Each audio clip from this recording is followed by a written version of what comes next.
Hello everyone, কেমন আছো তোমরা সবাই? লাস্ট যে বিয়ে বাড়িটা গেলাম সেটার বিয়ের ব্লগ তো তোমাদের সাথে শেয়ার করেছি। চলো আজকে তোমাদের সাথে রিসেপশন ব্লগটা শেয়ার করি।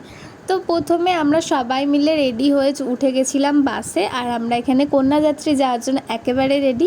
আমি বসেছিলাম দিদির সাথে।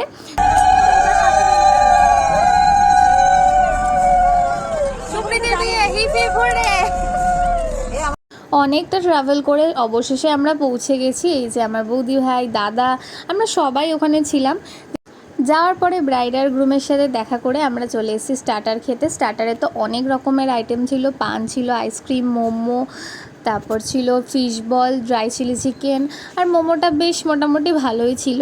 তার সাথে ছিল চা, ফুচকা, তারপরে ছিল ঝালমুড়ি, মানে প্রচুর রকম ছিল আইটেম। তারপরে ছিল দই বড়া, জিলিপি দিয়ে রাবড়ি, অনেক কিছু ছিল। যাই হোক, সব কিছুই অল্প অল্প করে টেস্ট করেছি। ফার্স্টে মোমোটা খেয়ে দেখলাম, মোটামুটি মোমোটা ভালোই ছিল। আমার তো কোথাও মোমো ভালো লাগে না। যাই হোক, তারপরে খেলাম ড্রাই চিলি চিকেন আর ফিশ বল। দেন চলে গেছি ফুচকা খেতে। ফুচকাও ছিল অনেক রকমের। আমি দই ফুচকা আর চাটনি ফুচকাটা ট্রাই করেছিলাম, জল ফুচকাটা আর খাইনি। তারপরে চলে গেছি মকটেল কাউন্টারের দিকে। আর মকটেল নিয়েছিলাম এখানে, একটা নিয়েছিলাম ওয়াটারমেলনের, আর একটা ছিল লেমনের।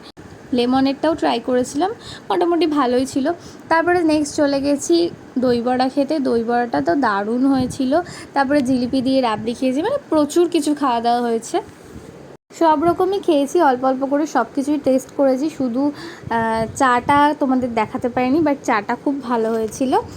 তারপরে কিছুক্ষণ পরে আমরা মেন কোর্স খেতে বসে পড়েছি। খেতে বসে তো আমি তেমন কিছুই খেতে পারিনি। যাই হোক, মেন কোর্সে ফার্স্টে ছিল চিকেন সাটে, স্যালাড আর সস। তারপরে চলে এসেছিলো মশলা কুলচা, তার সাথে ছিল বাটার পনির। মশলা কুলচা দিয়ে বাটার পনিরটা খেতে বেশ ভালো লাগছিলো। তারপরে ছিল ভাত, মাছ, যেগুলো আমি নিইনি। তারপরে নিয়েছিলাম পোলাও আর চিকেন কষা। লাস্টে আর কিচ্ছু খাইনি। এই ছিল আজকের ভিডিও। কেমন লাগলো অবশ্যই জানিও। ভালো লাগলে লাইক, কমেন্ট এবং সাবস্ক্রাইব করে দিও। টাটা।